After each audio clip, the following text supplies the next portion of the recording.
everybody, and welcome back to the Triple Jump podcast. It's a video game podcast. My name is Ben. And my name is Peter. Peter, how are you? I'm very good. How are you? Brilliant. Got that out of the way? Fantastic. Let's talk about a sponsor, shall we? Let's. So the sponsor this week is... I'm sorry, I've got to just take a step back and applaud ourselves for how well we did there. How efficient we were. Just really concise, but now we're Just losing brilliant. time by applauding. But this is how we do it. Yeah, we have do. to make up the time, by which I mean lose the time elsewhere. Fantastic. 10 seconds of uninterrupted pattering. Smattering? Smattering? A light smash. A light flurry. Another light flurry. Here we go.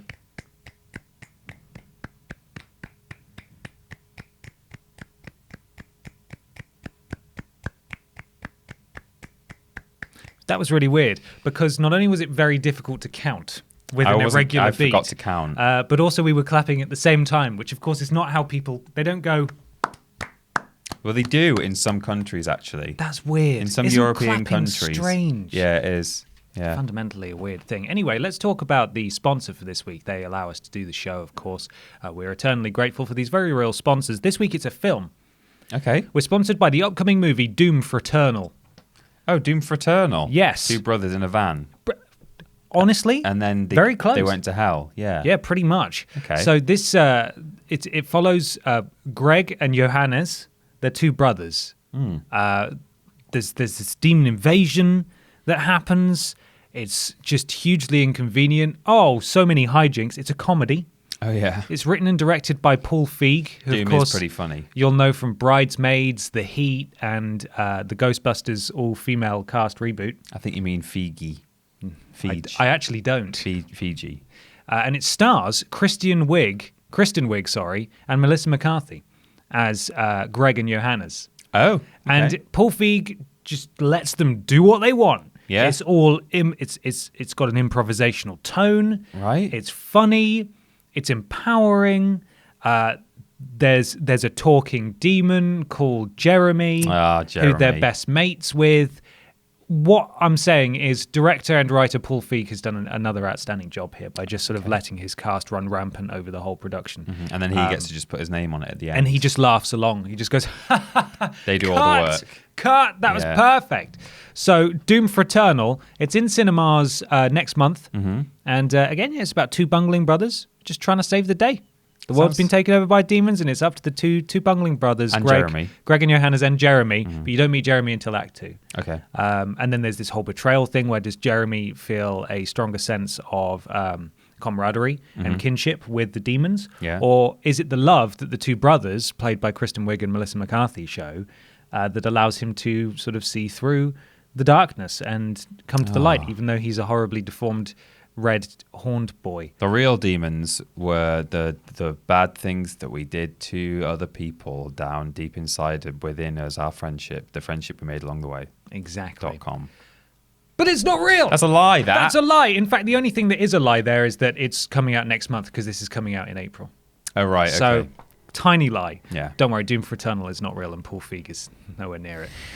The real sponsors, Peter, as they are week to week, are the wonderful patrons over at patreon.com/Team TripleJump. If you support us at any financial tier, you get access to the podcast post that we do weekly. It goes up on a Tuesday, and I tend to gather the questions on a Wednesday, so you've got about 24 hours to submit questions then.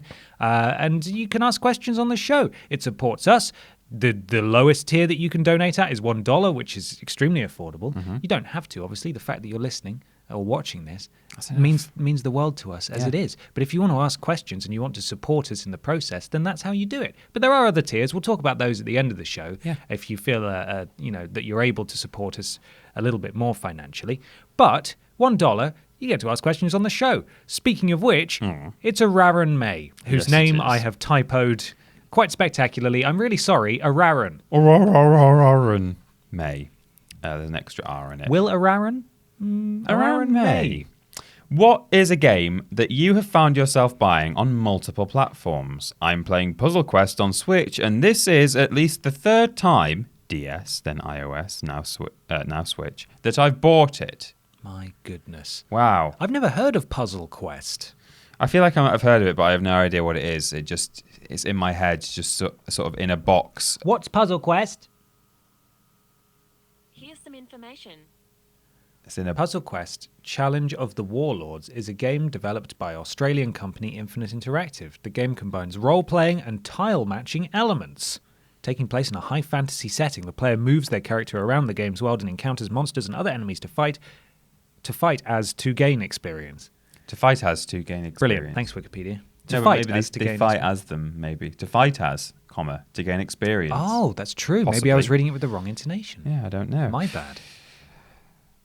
Games that are owned on multiple platforms. Can you say that word again, the first word? Games Games. that are owned on multiple platforms. I own or have owned Skyrim on 3 platforms. Okay. 3 out of the 27 it's available on. Which ones are those? Xbox 360, I had it on originally, physically. Yeah. Then I got it on Steam, digitally, of course. And I also now own it on the PS4. PlayStation 4. Yeah. Likewise, in fact, those exact 3 platforms, I suspect by the end of the month I will own BioShock on all 3 of those. I currently have owned it on 360 and have it on Steam. It's currently on The BioShock Collection, PlayStation Plus. exactly, yeah, the entire collection indeed. Whoa. I own all 3 on Steam, but I only owned 1 and 2 on 360. But yeah, I'm thinking about getting Plus again. My Plus ran out in January, and I'm like, well, I know that at some point in the next 12 months I'll want it, so I may as well just get it now so I can have the game that I really like. True. Yeah. You've got a couple of weeks left. I have. You've got more. You've got time to mull it over and think about what you want to do. Yeah. What would you rather spend that £6 on? You could get £6 coins. Do you pay monthly? Not anymore. No, I don't. I need to just buck up my ideas, bucko buddy, and just pay for a whole year because I know it's cheaper. Because I've definitely consistently had PlayStation Plus for a year now, but it keeps running out and just going. I don't want to spend £48. Right. I'll spend 20 and get 3 months, and Right. I know it adds up bad for me. Yeah, and my I've wallet. only ever bought Xbox Live and PlayStation in like 12-month chunks, which it is like a big. You do kind of feel like, oh god, it's 40 quid down the drain. But then, you then like within 3 months, you feel like I've had £40 worth of entertainment out of this already. Yeah. And then for the rest of the year, you've still just got Plus forever. Yeah.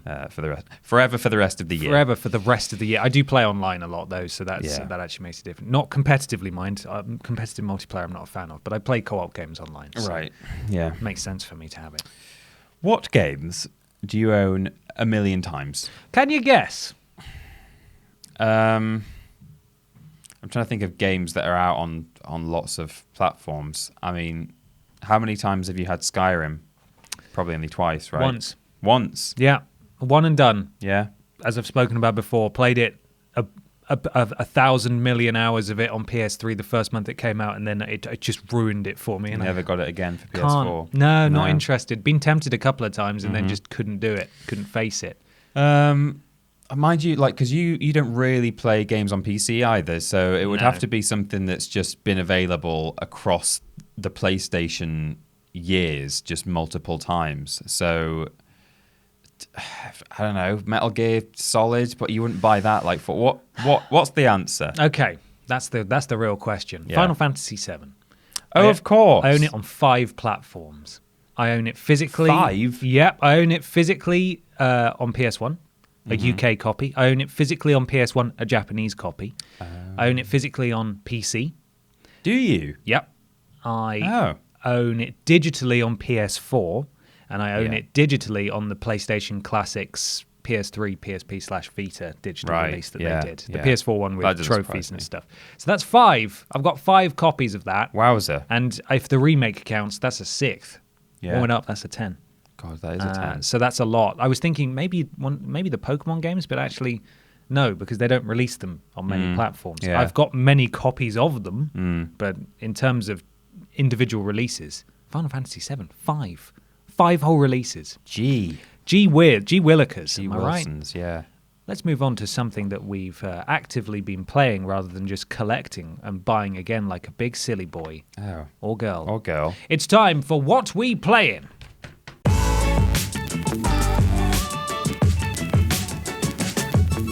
what we play in time. Peeper teepers. TP. Yeah. TP. Toilet paper. Yeah. Tell me about what you've been playing at home in your house. I've been playing a couple of things at home in my house. This week I've been playing Resi 4 as usual. I realised when I downloaded the VOD from my most recent stream that I've just done the 6th part on that, which is, I think that's the longest I've ever streamed any game in a row. I think I'm up to maybe 10 on Stardew now. I've but is stopped that back to numbering back? them. You normally- not consecutively. No, yeah, it's but I've it's a played filler game. consecutively. But that's not at home in my people house. At home in my people house, I've continued to play Crash Bandicoops. Oh, how are you getting on with the boob scoops? I'm okay. I think I've got about 5 relics left to do. Because you're going for the platinum in 2? Yeah, in 2. Right. Yeah, I've got the platinums in the other 2 of the trilogy. I mean trophy, of course, rather, because I'm sure are there platinum relics in. Yeah, there are actually. Right, yeah, okay. platinum trophy I'm going for. Incidentally, though, just because I've got the platinum in Crash 3 doesn't actually mean that I've got all the trophies, because they added trophies after the fact for the new downloadable levels. In fact, they've done it for Crash 1 as well, because they added Stormy Ascent, didn't they? That horrible deleted level. Awful, dreadful, cursed level. And I think you get trophies for like getting like gold relic in that, or something ridiculous, which is sounds fun. Yeah, sounds like a whole weekend. Yeah, it really does. But yeah, Crash 2, just been chipping away at those relics really. Got some sewer levels to do, which not that fun. But yeah, it's going okay. Excellent. Glad to hear it. There's wrestling in my direct line of vision, and my there is. I'm just getting distracted. I feel like there is actually another game I've played this week, but I'll have to think about it. But yeah, you've played outside in the sun. Oh yeah, that's what you've done. Tag. You can't say or that. tag. Or tag. I have played a bit more Resi 6, still sort of chipping away at that at home in online co-op. I'm playing through the Ada campaign at the moment. Right. That is a woeful campaign. It's got a scary boss in it though. Is it? Yeah, the one that remember. turns into the ship, or it takes over the ship with its blobs. Oh yeah, a doppelganger girl. It's like a blobelganger. Yeah, it's just a big face in the wall, and it makes weird noises and has big teeth. Yeah, it's horrible. You played it in co-op? No. See, that's where the real Dark Souls begins. Yeah. Because one of you gets to play as, I think, citation needed, our lowest ranked Resident Evil character. Oh. In the every playable Resi character ranked from worst to best. God. Agent. Who they patched in when people complained that Ada's campaign was not co-op and the rest of them were. So they patched in Agent, who's just along for the ride. Why not just give him a name? No. They could have made him Hunk. Could have made them Hunk. Yeah, it could have just been Hunk. Because he's got Hunk tendencies. Right. His quips are great. Yeah. One of his things he can say is, nice. Oh, nice. Nice. Good job. Wow. Nice. Does he wear a gas mask like Hunk? So he's just dressed as Umbrella Security. He has no face. Yeah. He's got no face. You can't see him. He's just security. He's just Agent. Whenever Ada uses her grappling hook to go to a new area, Agent gets teleported along because he can't use a grappling hook. He also can't open doors or interact with puzzles or press buttons. He's just there to shoot things. It's brilliant. But you mean in co-op? Yep. He can't do Ada those things. All the credit in the world for them for making it co-op after the fact, but it's hilariously bad. You'd think they'd just be able to sort of copy and paste a lot of the animations onto just a new skeleton, but you would. I guess not. No, it's too complicated. Yeah. So Agent's just there, and I'm playing as Agent, which is a real eye-opening experience. Brilliant. Because I don't know if I'm stuck or if I just don't have a button prompt because I'm not Ada Wong. Oh. So that's fun. I've also been playing BioShock, not only on stream, but I've been playing it at home as well in my free time, my spare time. Yeah. And bloody hell, what a wonderful video game that is. It's so good, isn't it? It's the level of tension that sort of permeates the first few hours of that game. And it gets less tense as you go. Yeah. Because it's like any spooky game is like that, really. You get more comfortable, you get more powerful. But the first few hours when you're making your way around, and it's very clever with how it uses music and shadows. And light, shadow. They will frequently just turn out the lights, or they will make something come on screen like fog that will just cover the entire screen, and you know the only reason they're doing it is because they're moving something around or placing something in a room or putting an enemy directly behind you, so when you turn around, that's there now. In the hospital. I know which bit you mean. So there's a lot like that, and the fact that they don't introduce enemies who are pretending to be dead on the floor until about hour 8 is really unfair. Because just when you think everything's fine, you start trying to loot bodies and they go, yeah, and they stand up and start shooting at you. That's not okay. It's not okay. Oh, I just remember the bit with the woman who's like sort of, I can't remember if she's crying or not, but she's like talking to a pram. You just see her shadow before you're around the corner. At the start, isn't it? Yeah, it's really early on. And you see her standing there and you're like, oh God, she's talking to a pram. Okay, what's going to be in there? Is it empty? Is there a dead child in there? What's happening? Is she friendly? Is she maybe she's just a poor mother woman who's And then you go around the corner. Isn't there just a gun in there? Just a massive gun in there. Yeah, there's a pistol in there. Which always looks weird because when you're holding it, it just looks like a regular pistol, but it's the size of the pram when you go up to it. So I'm near the end of that now. I was pushing on last night because I felt like I was really close to the end. I've gotten past Andrew Ryan, and I won't say any more than that. But I in my head, because I haven't played it for so long, I thought, oh well, that's pretty much the end of the game, isn't it? But actually, it continues for a little while after little that. sister stuff after that, isn't there? Spoilers. So that's where I am currently, and I'm really, really enjoying it. I'm looking forward to you playing Bioshock 2 because you've never played that. No, that's what I'm going on to next. And I really like that game. To experiencing it for the first time. Yeah, it's not Bioshock 1, but I still. It's more Bioshock. I still dig it. What we were talking about a few months ago, whenever it was, when they confirmed, 2K confirmed that they were opening a new studio to make a new Bioshock game without Ken Levine and without Irrational involved. That it's a bit like if Bandai Namco decided, oh, we're going to do another Dark Souls without Miyazaki. It's like, wow, at the end of the day, at this point, I kind of just want some more Dark Souls. I kind of just want some more Bioshock. So I'm looking forward to playing Bioshock 2, giving that a go, because I feel like I unfairly overlooked it. So I'm looking forward to rectifying that. The last thing I played, and we've covered it on the channel now, is 2 Point Hospital on PS4. Yes. We were fortunate enough to get a code about a week early from Dead Good Media and Jake over at Dead Good Media. So thank you very much to him for that. Thank you, Jake. We've made a quipscope on it about my experiences with the game. Played it for a few hours. Obviously, it's been out for a while on Steam and PC, but it's coming to consoles now.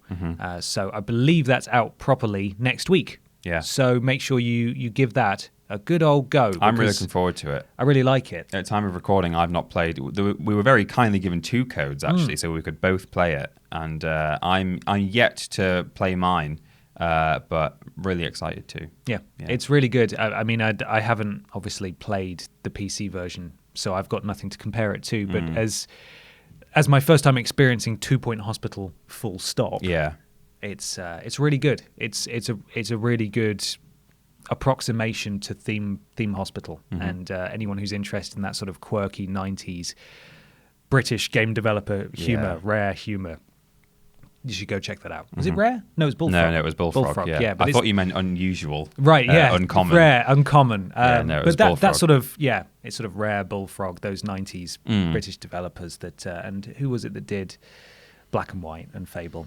Oh, Lionhead. Yeah, all that sort of stuff. The heyday was in the 90s. So, go check it out. It's very good. Very, very good indeed. And go watch the Quipscope video we made about it. Peter. Yeah. Time for question 2. It's a question from Philip Reed.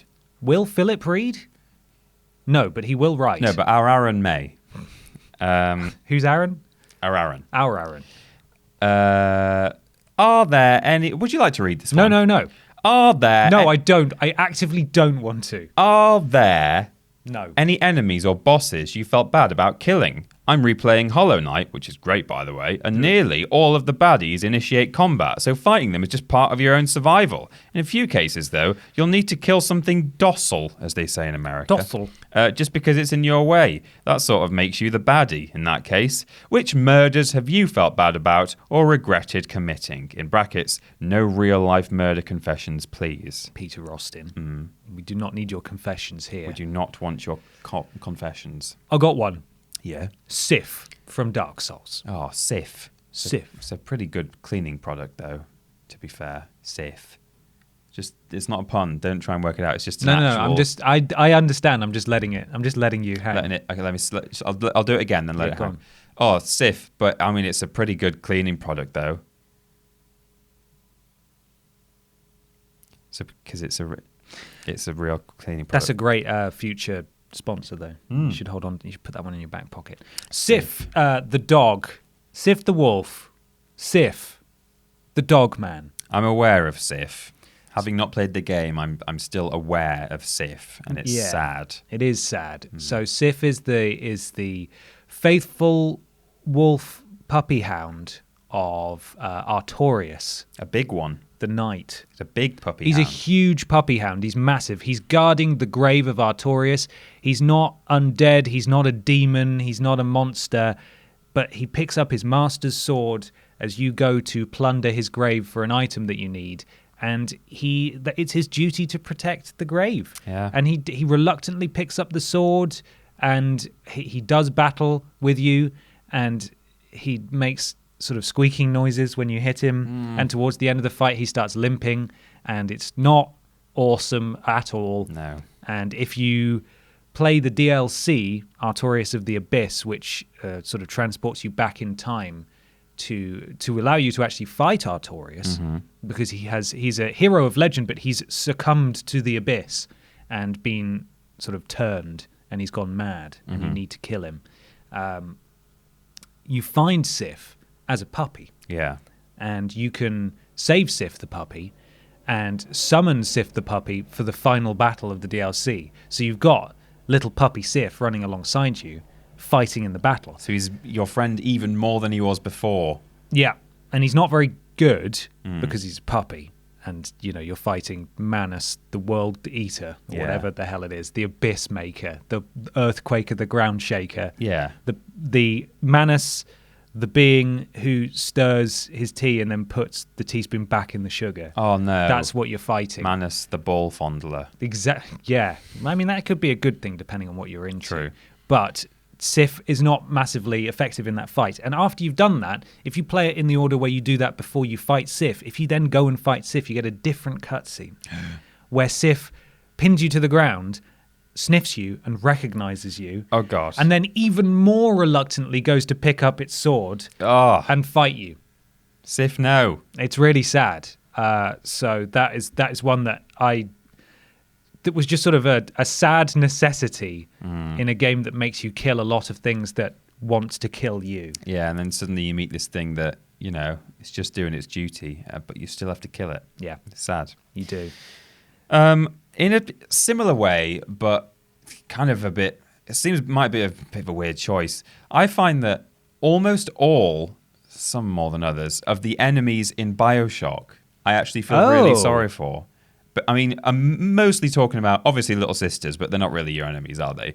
But certainly, I've never, ever, ever harvested a Little Sister in my entire life of playing that game. Never. It's like we were talking about last week. Your power fantasy in video games is to be nice to everyone. Yeah. And have everyone like you. But even Little Sisters aside, because they're not really your enemies, Big Daddies I feel bad about, because they don't actually attack you unless you go and try and grab his little sister. And they just sort of moan like whales. They're like big whale men, aren't they, really? And there are people in there as well, aren't they? They are. But even to a very much lesser extent, the splicers, some of them I feel a little bit bad for, because they've just been driven mad by a dystopia and like drug abuse, effectively. And some of them are just really violent and horrible, but some of them you kind of look at them and you can almost see the person that they used to be. Yeah. Other obvious choice, the Colossi from Shadow of the Colossus. Yeah, of course. In a kind of Big Daddy sort of way, and also, if you know what happens at the end of that game, then going back and replaying it and having to kill them, you're like, oh, what am I doing? But the other one I thought of was Oblivion has a bunch of people in it that you kind of have to kill for quests that I felt really bad about doing. There was the Dark Brotherhood quest. I don't know if you remember that, where you make your way up through the ranks of the Dark Brotherhood, and then sort of maybe 2/3 of the way through the quest line, you start getting given contracts to kill all the other members of the Dark Brotherhood. Right, yeah. And it actually turns out that there's some something dodgy going on and someone's tricking you and they're not actual official contracts, but you then kill everyone in the Dark Brotherhood, and then the head guy, is he called? I think he's called Lucien Lachance, right? Something. Yeah. He comes and he's like, "Oh, I thought I could stop you, get you in time," and then he tells you like, "Yeah, you've been played like a fiddle." Like a damn fiddle. Also in Oblivion, do you remember the Grey Prince, the grand champion of the arena? Yes. There's a quest line before your final fight that you can do where he wants to know about his dad, because he's half orc and half something else. Mm-hmm. And when you go and find his dad's journal, it turns out he was a vampire. And then the Grey Prince says, "Oh, I'm like half dirty, rotten bloodsucker. Right. Just kill me." And then you have a fight with him, and he just doesn't attack you. He just says, man. "Kill me." That's tragic. Yeah, that's pretty bad. But you get that sick reward money. Yeah. And you get the admiring fan. The fan, as well. the adoring fan, or He'll whatever. follow you everywhere. Oh, some real sad options in there. Yeah. I will say quickly, going back to the splices from BioShock, when I was exploring some of the apartments, the very fancy apartments last night, which is where I was up to in the game. Yeah. There was one, I think it was in Sander Cohen's flat, and I didn't get the trophy for going into Sander Cohen's flat in his private residence. And I checked, and there's a trophy for it, and it didn't pop, and I don't understand. What am I You have to do it again? I don't understand. There was a piano song playing, and two splicers dancing, just like hugging each other and like slow dancing around. And I was like, oh man, and I fired a grenade at them. Oh. But yeah, you do feel bad because these people are sort of, you hear the stuff they say, like, well, we're just going to we'll have to meet the such and such next week, won't we? Yeah, let's go for a stroll in the park. Like they're just completely lost in their own minds. So yeah, the whole game is tragic, really. Yeah. All of it, all the characters are tragic in some way. Well, it's time, Peter, for something very odd, very weird, And very new. Is it? Yes. It's time for weird news.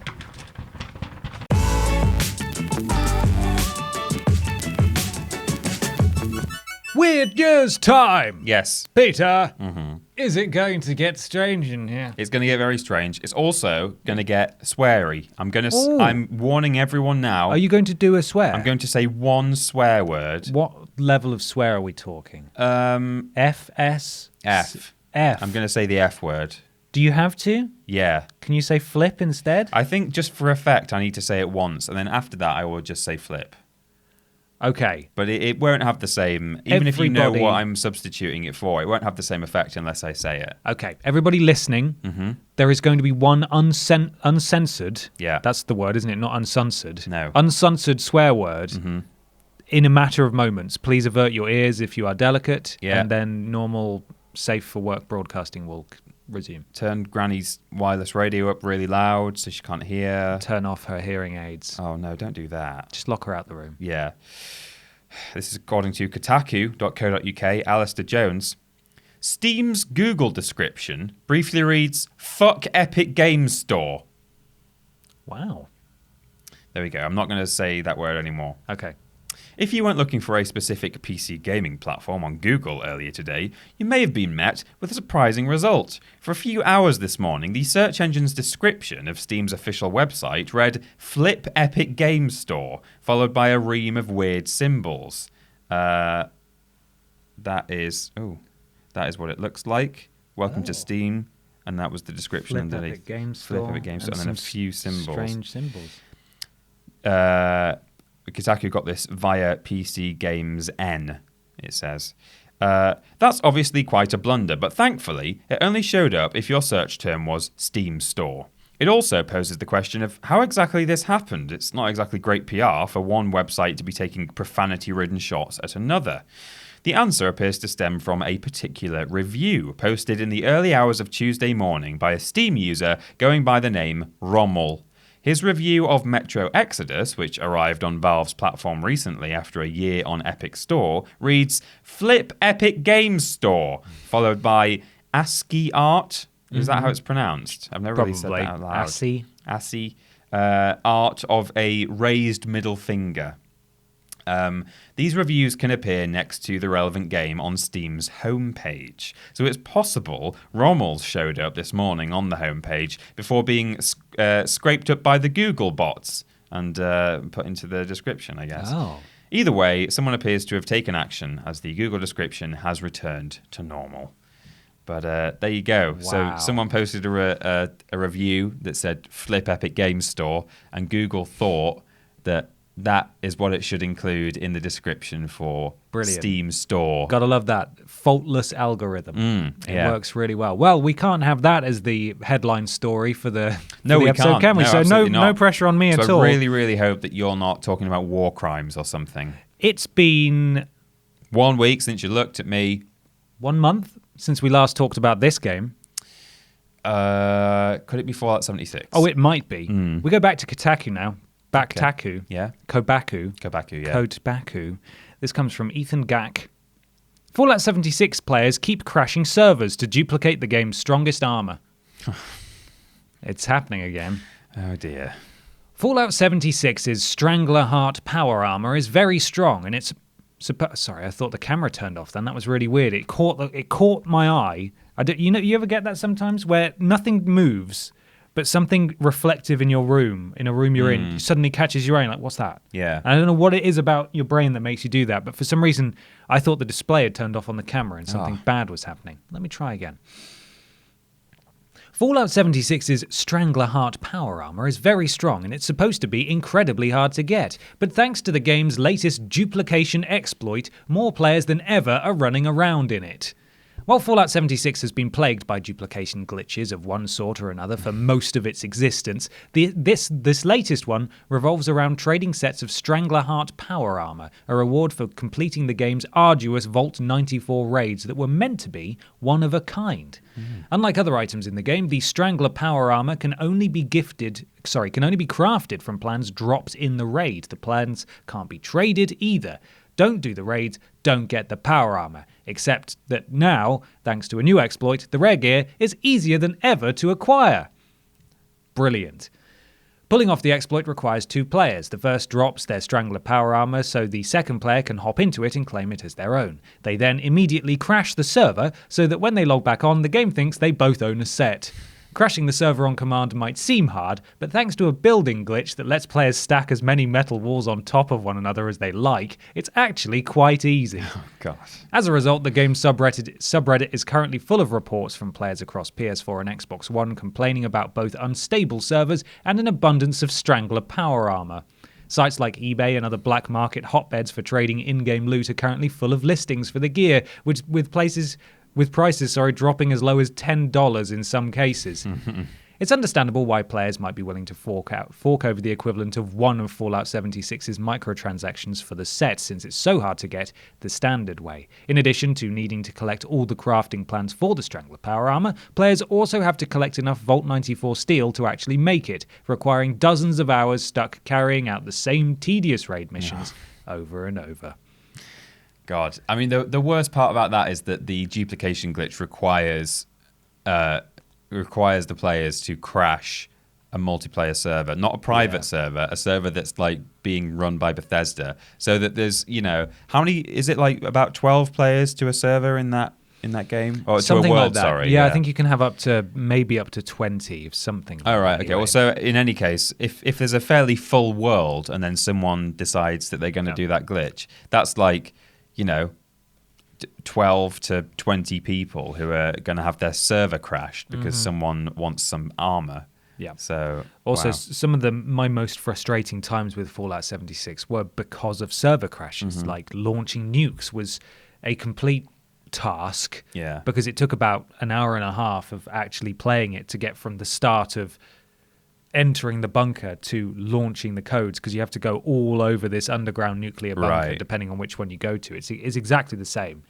And each time I got maybe an hour into it and the server crashed. Yeah. And it might have just been some selfish asshole duplicating wood or something. Yeah, just because this has always been how you've had to duplicate it. I remember looking up the glitch videos at the time, and they always had a really healthy dislike ratio because people were rightly saying, you guys are just saying and then crash the server. It's like, but that really negatively impacts other players. I don't care if you're duplicating stuff, but when you have to ruin someone else's experience potentially to do it, then that's a dick move. It quite is, frankly. Yeah, big old dick move. Yeah.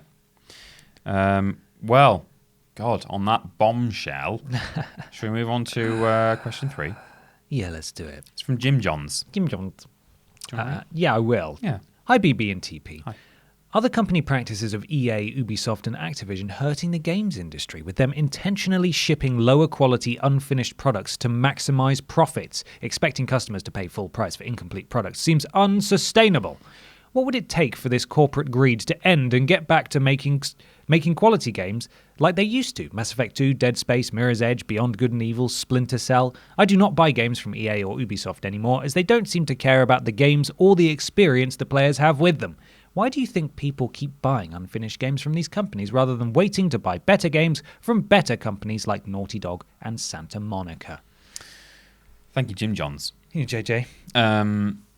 I mean, first off, the one thing I would address from that is that, unfortunately, people just do both. I think people probably are buying good games from Naughty Dog and Santa Monica, but they're also buying the low-quality games. So it's not even that people kind of have to make the decision, one versus the other, because games are, as a very general rule, brought out spread apart enough that lots of people, if they're in a fortunate position, are able to just afford to get both because they're a month apart or whatever. So sadly, it's not enough that there's a load of good alternative games coming out, because people would just get both rather than have to choose from one or the other. Yep, agreed. There's a number of reasons why people are buying these games, and not all of them are unfinished.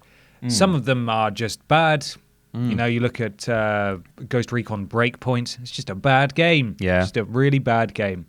So these games, I'm assuming when Jim Johns is referring to Naughty Dog and Santa Monica, we're talking big AAA single-player narrative-driven experiences that are complete and don't need to be iterated on or really patched in any meaningful way. Yeah. The other games, they come out more regularly for a start. Yeah, true. You're getting an Assassin's Creed game every couple of years. You're getting a Ghost Recon game every other year. The Watch Dogs every other year. It all just keeps rolling around. So these games are out almost every year anyway. Yeah. Sometimes you're getting 2 or 3 Ubisoft games a year.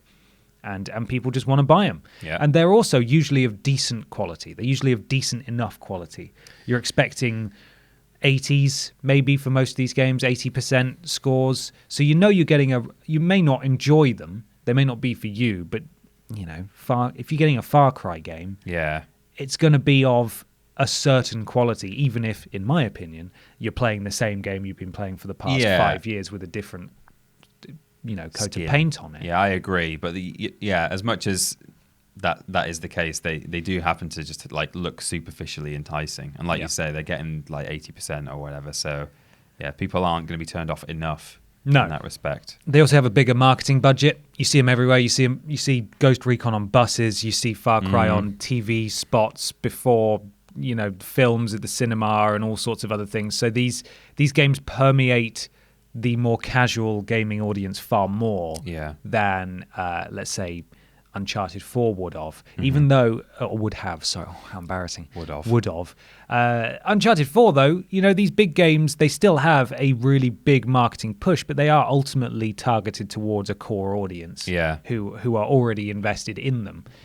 So another part of their allure that ties into the marketing is that they're an event. These games coming out, they're really special, and they're not just going to be at every single consumer gaming show. They'll host behind closed doors things. They'll be at E3 for press, but that's kind of it. They'll show a trailer around that time, around the time of Gamescom, for example, and then press will be able to play a section. Yeah, and that'll be it. Whereas, again, going back to Ubisoft or EA, you're going to be able to play Assassin's Creed the month before it comes out at a show. You're going to be able to play Far Cry. You're going to be able to play the new Star Wars game, Battlefront 3 or whatever. So really, they're just these perceived lower quality games are just more available. And people ultimately have games consoles because they want to play stuff. Yeah. And if these games are more easily accessible and they're of reasonable quality, people will keep buying them. Mm-hmm.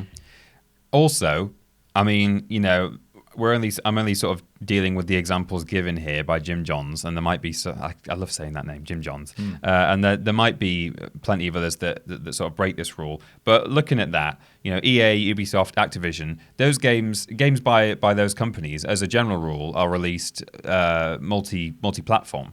Whereas you look at something by, you know, Naughty Dog, for example, that's going to be a PlayStation exclusive.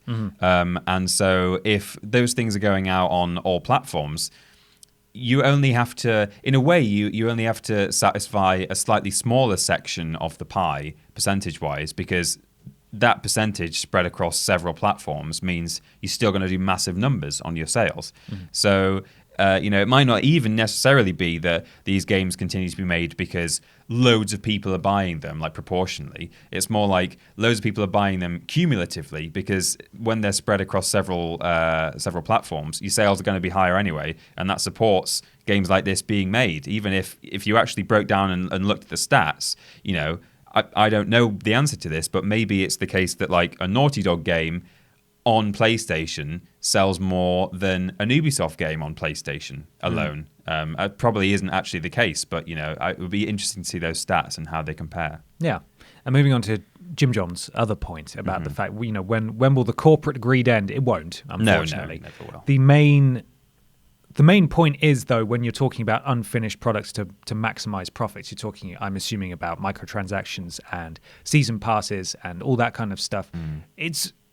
I feel like I don't want to keep picking holes in them, but Ubisoft in particular, their big games seem to launch with about 3 or 4 different tiers every time. Yeah. So you can get the gold, Assassin's Creed Gold bundle that'll come with a season pass and some in-game boosters and stuff. Skins. And I hate that. I absolutely hate that. And there's a good chance that a lot of other people hate that as well and probably don't even buy it. They just buy the base game, not even knowing that exists.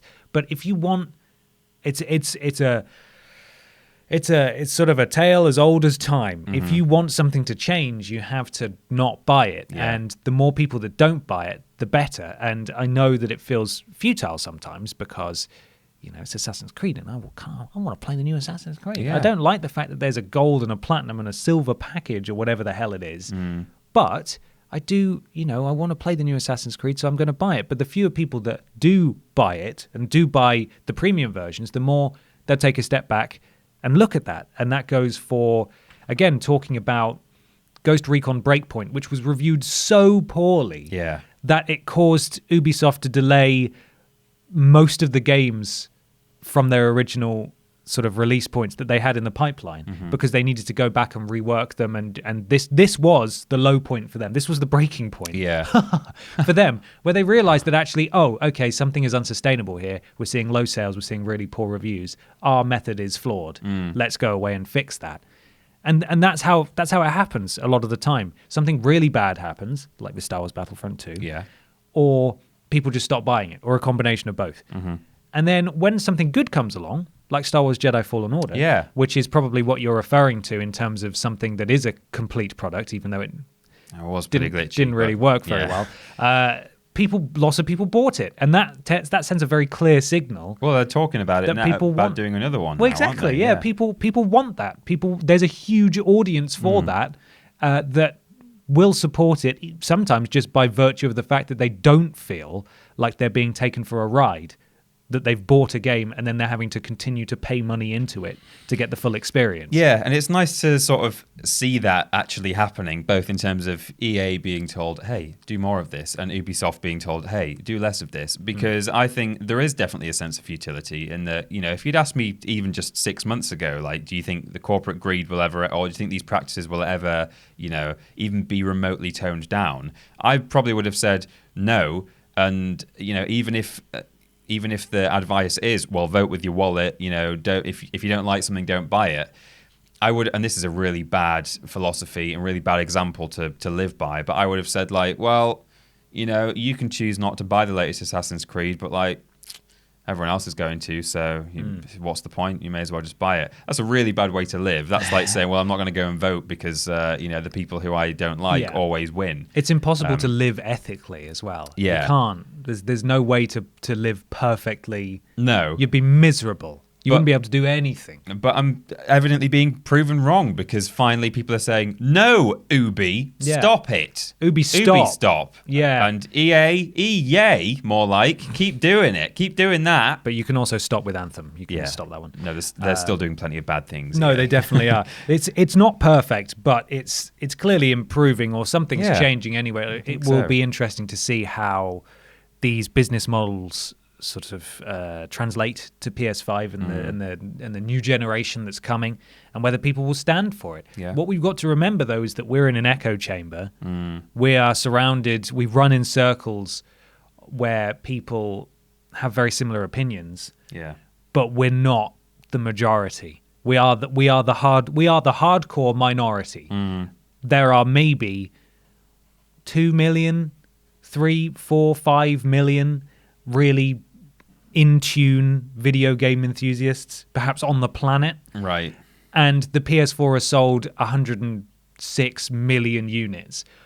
People do not have the same understanding of how the industry works that we do. They don't follow the journalistic coverage. No, and they don't need to. This is a passion for us. Oh, yeah. For them, gaming is just a thing they want to do to unwind when they get home. And as much as that's the thing that we like to do as well, the fact that we go one step further in following along with coverage and what's going on, and we know who's making these games and what goes into making these games and the financial situations involved and the financial stakes involved, and the fact that you guys are listening to this and watching this, we are probably all of the same opinion, but we're not the majority. Yeah. So it's going to take a lot for these things to change if the uninformed majority continues to support it because they don't know any different, or it's not.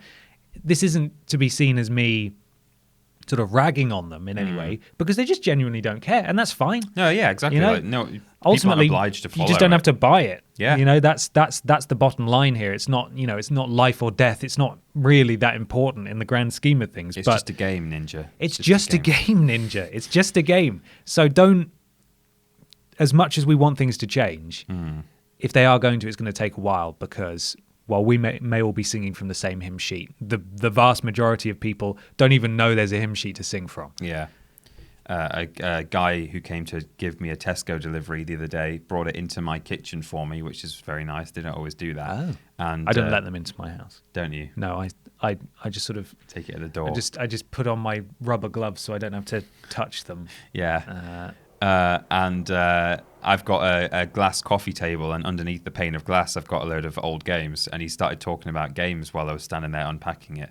And he was talking about what he'd been playing recently, and he said, "Oh yeah, I've been playing that Death Standing," and I was like, "Oh yeah." And he said, "Yeah, that was like really weird. Like so he was one of those people who evidently didn't really know what Kojima does. Probably he didn't even really get the name of the game right, which is fine. And that's just one of those people, and those people are out there who they just sort of pick up a thing they've seen on the shelf in the shop and think, oh yeah, okay, I'll try this. Yeah, and they're just sort of not fumbling around, but they're just sort of suck it and see. They're living by the rule of suck it and see. What on earth what is that? Have you never heard that? No, that I haven't heard that Our phrase. maths teacher used to say it, and we all used to think it was very funny. Has he been U-treed? Yeah, possibly. Oh, that's weird, that one. Anyway, so that's that. I hope that helps. I can't even remember what we were talking about. I've been so thrown off by that phrase. Suck it and see. No, that felt like a big discussion, but it wasn't. It wasn't. I actually switched these around because I felt like the big discussion I selected instead is more topical. Yeah. Because there have been recent developments, so that's why I switched them around. It's time to move on to that big discussion.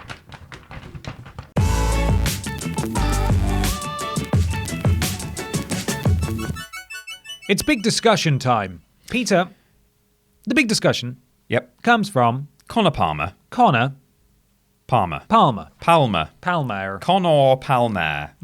Would you rather Con or Palmer? I'd rather Palmer. Okay. I think. Yeah. Con or Palmer says, "Hello, Ben and Peter, and the rest of the team. Hi, James. He might actually hear that, and that will really confuse him. So I shouldn't do it too loud. Just with the news that Sony is skipping E3 for the second year in a row, and more news about the event not being as good and renowned as it has been in prior years, with much less announcements. I think he means fewer. I think he means more. Do you see E3 possibly being dropped with companies hosting their own presentations? Sony and Nintendo with State of Play and Directs, for example. I used to stay up and watch them, but now I've got to the point of just watching highlights of the event due to this, and overall being disappointed. Hope to get your opinions. It says. Sorry, I've been a bit mean to Connor. Yes, really rude. It's a good question, though. Thank you, Connor, very much. Yes, thank you, Connor. Connor, we've actually spoken at length about this numerous times. There's a video we've made all about it called Is E3 Dead?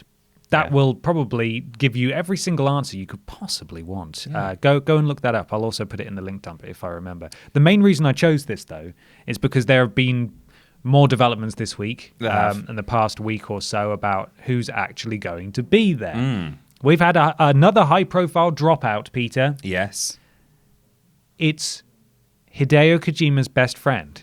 That's right. Geoff Keighley. Geoff Keighley is not going to be there. No. He was asked, wasn't he? I think. Go and ask. I think he did a tweet. In his quote, yeah. So we've got a quote here from Kotaku, which I'll read quickly. This was on Twitter. I've made the difficult decision to decline to produce E3 Coliseum, referring to the series of live streams developer interviews he had put together for the last few years. For the first time in 25 years, I will not be participating in E3. Keighley had attended every E3 show since the show began. I think E3 needs to become more digital and global, he said in a Twitter reply to someone asking about decision. It's a brand that means a lot to a lot of people. Yes, I'm sorry. There's a brand that means a lot to people, but it shouldn't just be a show floor. Oh. How do you read into that? What do you make of that? Jeff, well, it's a pretty big deal that like someone who has been to 25 E3s is now making the decision not to be there. And I think it's pretty clear he's not just doing it because sorry, I'm going to a wedding that day. He's like I think he's well aware that it's kind of on its way out, that might be the wrong choice of words, but yeah, it's certainly changing. It's changing. It's not as maybe prestigious or as exciting as it used to be. Which is a real bummer because I've always wanted to go to E3. And we're getting to the point where we might be able to justify going in, maybe not this year, but next year. And it's not even going to be this. Everyone's going to be allowed. It's not going to be a press event anymore. There's going to be no press conferences from there. Yeah. So I think it is actually a bit of a portent that Geoff Keighley has made the decision not to attend this time. Yeah. I think there is some significance in that. No, definitely. The poor, maybe not the poor. ESA, Entertainment Software Association, that puts on E3. It has high-profile members, with the likes of Microsoft and Sony being involved, or at least certainly key people from those companies. They've got a vested interest in obviously making this a thing that is going to succeed and make them a lot of money, which is why they've opened their doors to more people. But clearly that's not gelled well with everyone, in particular Mr. Keighley, who doesn't think it should just be a show floor. Well, which I'm not really sure what else E3 could become at that point, besides a series of live streams, which it's always been. Just to play devil's advocate. Yeah. What does he mean by that? Well, yeah. I mean, it is all right. There's a physical aspect to it, but I don't think he's actually suggesting that there shouldn't be. So yeah, in a way, what is he suggesting? Because it's live streams. They're digital. There should still be a physical component that people can go along to. That's what it is now, and that's what it has been for a decade or more. I love E3. I've never been to E3, so the show floor aspect has never made any impact on me whatsoever. Yeah. So I don't really understand what he means when he says it shouldn't just be a show floor. Is that maybe some sort of protest because it's become far less press focused? And as you said, it is less prestigious now that anyone can buy a ticket and go along. So he is actually thinking, or maybe let's dial it back a little bit. Back to it when needs it to used return to be. back to how it was. But then obviously the ESA let loose thousands of journalists' personal information, which is a huge breach. Yes, they so did. do journalists even want to go? Yes, they still do, actually. I'd still go, even though the risk is there that I could be doxxed by the ESA. Well, the ESA I don't know if this is just coincidental or if they're actually trying to do some damage control here, but according to gamesindustry.biz, this headline is the best. It just makes it sound like they're just scrambling. This came out just after Geoff Keighley said he wasn't coming. So Geoff says, not going, and then almost immediately, ESA names 10 companies still attending E3.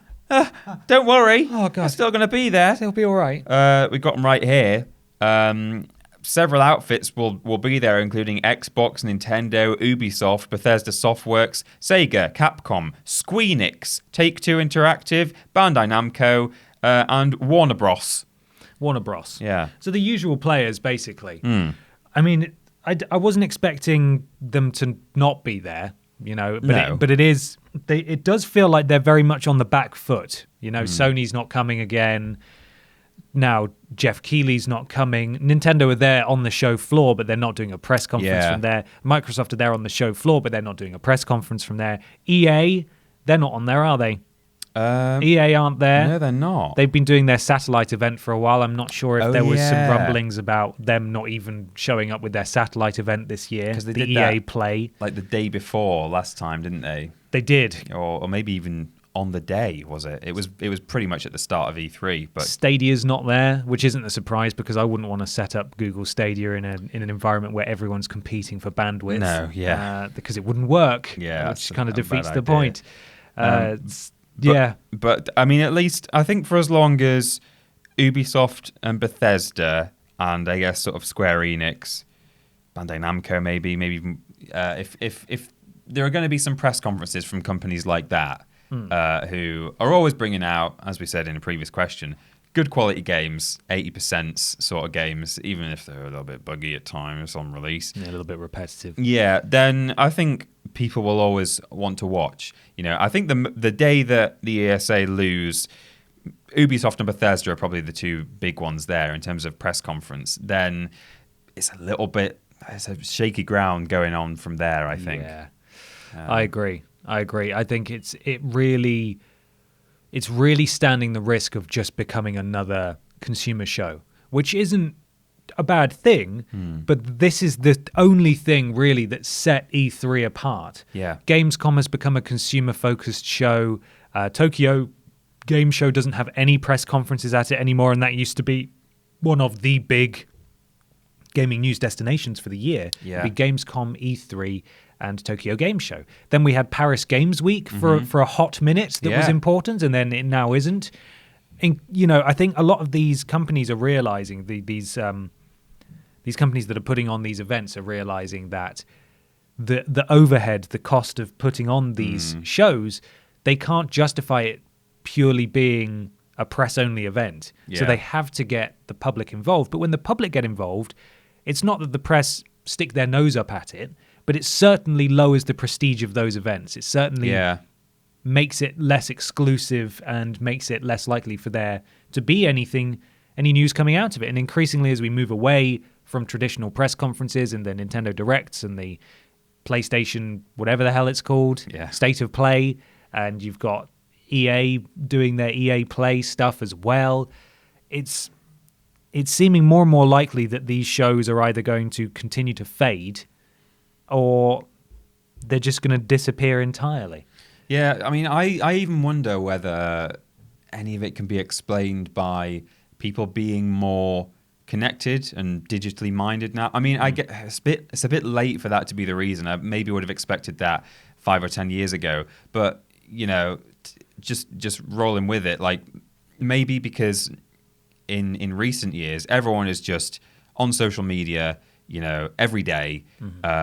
People are on YouTube all the time and Twitter and stuff. Maybe these companies feel like, we don't need to show our new stuff off at this specific event when we know that everyone's going to have their eyes on it, because people have their eyes, broadly speaking, on the internet a lot more nowadays than they did sort of 5 or 10 years ago. So I think maybe they feel like, well, if we just do a state of play whenever we want, August or May or any time of the year, then people are still going to see it, and they're going to see our game. We don't need to make sure our game is at this event where people are going to be watching. Yeah. Because people are always watching now, and maybe that's why they feel we don't need to True. worry too much about that. And it's an incredibly tedious and boring aspect to come at it from. But you've got to remember that the cost of flying however many people to an event, or encouraging several companies all to fly to you to put on an event together where they've got to compete with one another when they could stay home and broadcast from a studio on whatever day they choose and dominate the news. Yeah, it's a pretty alluring prospect from a business position, as much as I selfishly don't like it, because I like to see them all compete with each other. I like the spectacle of it. It's a one-stop destination for video game hype. It's video game Christmas. Yeah. And it's being taken away from us by the Grinch of being sensible. Yeah. By the sensible Grinch. It's just easier for them to not go because they don't have to. I still think it's good to maybe go in the capacity that Nintendo does, just to let people play their games. But like Nintendo, why would you do a press conference there when you've got to compete with everyone else? Yeah, why would you do it? Why would you do it at some ungodly hour because it's the only time that you can fit in with everyone else, when you can just do it whenever you want, before or after everybody else is gone? It doesn't, you don't have to rent space, you don't have to get all the journalists in, everybody can watch from home, everybody can cover it at the same time. It makes sense, as much as it sucks, because I would love to have gone to E3 in its heyday, even though E3 in its heyday was only a few years ago. Yeah, it's just dropping off at a rapid rate. So I don't know what the future holds, but it's probably not going to be long before it just becomes a consumer event, and then it's not E3 anymore. Yeah. I mean, I wonder if maybe after a few years of lull where there's not this big video games Christmas, as you say, maybe someone will kind of come out the woodwork and say, hey, so we're putting this event on in the summer. Maybe Sony, do you want to come and do a few trailers? Maybe Microsoft, do you want to come? I don't know. I don't know if anyone has enough oomph to be able to just come out of Geoff. Solo Geoff. It's basically the Game Awards. That's what the Game Awards are. The Game Awards features more exclusive reveals now than E3 does. As I was describing that thing, I was like, this is just the Game Awards I'm talking about. Gamescom opening night live, if they do that again this year, that might continue to gain traction, because companies don't need to physically be there. They can just send a couple of trailers and that's it. And then it's a fun little mini war, rather than let's pour millions of dollars into putting on this big show. We've got to pay the man to say world premiere. We got to, you know how much that guy costs? It's expensive. It's loads of money. We just keep him in a box all the time. We've got him on retainer so he doesn't go over to PlayStation. Mad. In other related news, Sony aren't going to be at PAX East either because of coronavirus. The coronavirus, they don't want to go. Sony aren't going to be anywhere. If you want your Sonys, just go to Sony HQ. Can I say something? Yeah. I'm starting to get a little bit concerned now. About what? About Sony not coming to anything. Oh, I thought you meant about coronavirus. No, I don't care. Just take me. Just kill me. I don't care. You're concerned about Sony not coming to things? I am, yeah. I'm really hoping that when they eventually announce this event, presumably where they're going to talk about the PS5, which hopefully isn't too much longer, they'll then start to open up again. I feel like if they aren't going to go to any consumer shows, be it for deadly viruses or because they don't like the ESA, they need to start doing PSX again, PlayStation Experience, where they had their own press conference, and that was brilliant. That was so good. A focused event about them and the brand. Perfect. Yeah, you're not competing with anyone. You can still do state of play, and I realize that putting on an event all for you, extremely expensive. But what a way to encourage community growth and to get people excited about things that you're working on. But as it stands, they've got absolutely nothing. Yeah. It's February, it's nearly March, and we've had nothing. It would be nice to think that the reason they're doing that is because they know they've got a new generation coming out soon, and they really haven't released, or I guess there are some releases later on this year that are quite enticing, but I kind of feel like they've not actually had too much to talk about anyway at these events. Like, what would they have actually shown at E3 last year?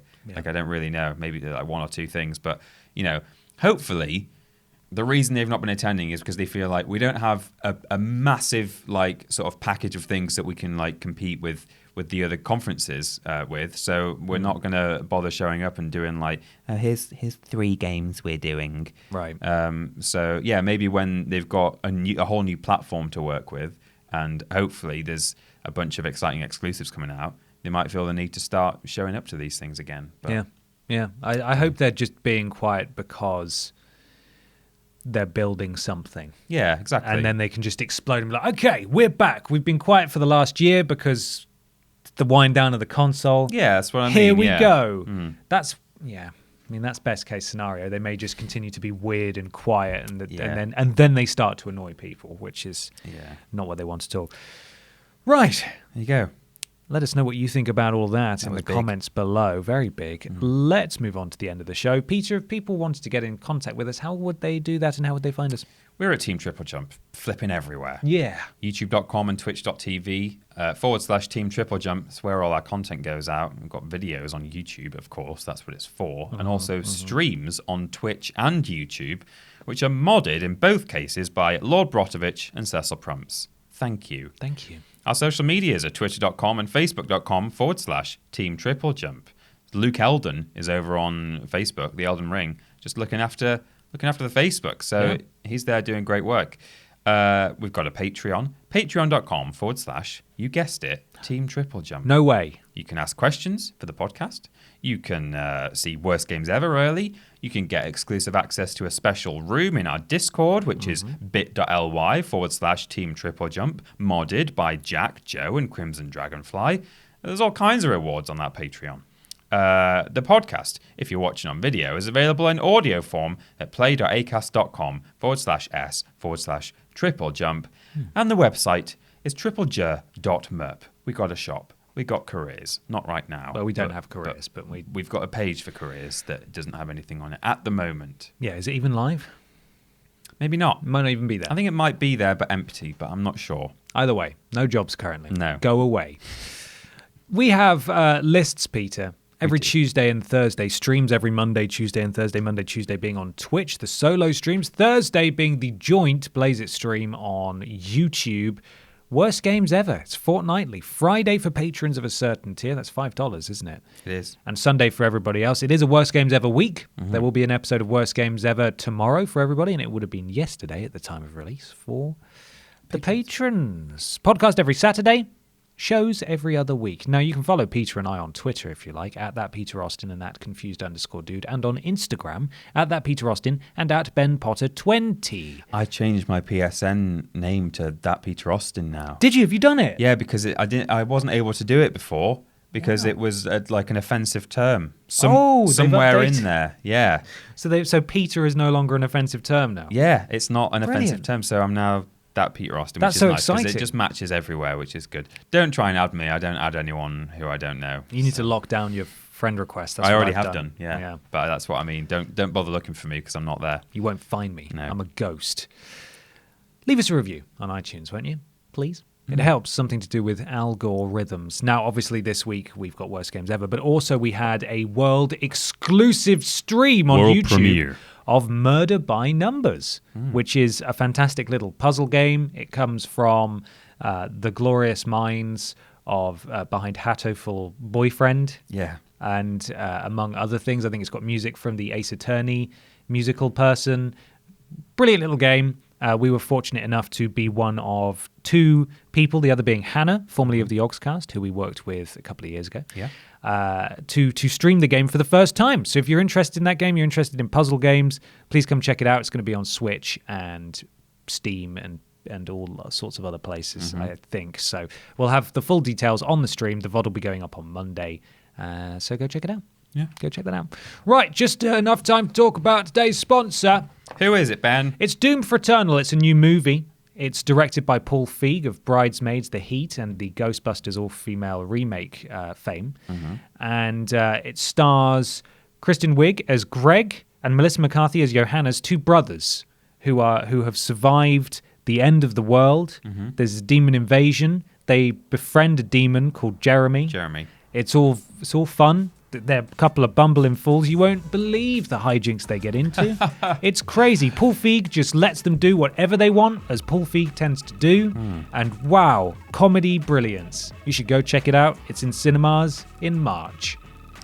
That's real. That's a lie. Okay, we'll see you all next time. Enjoy your weekend. Take care, everybody. Bye.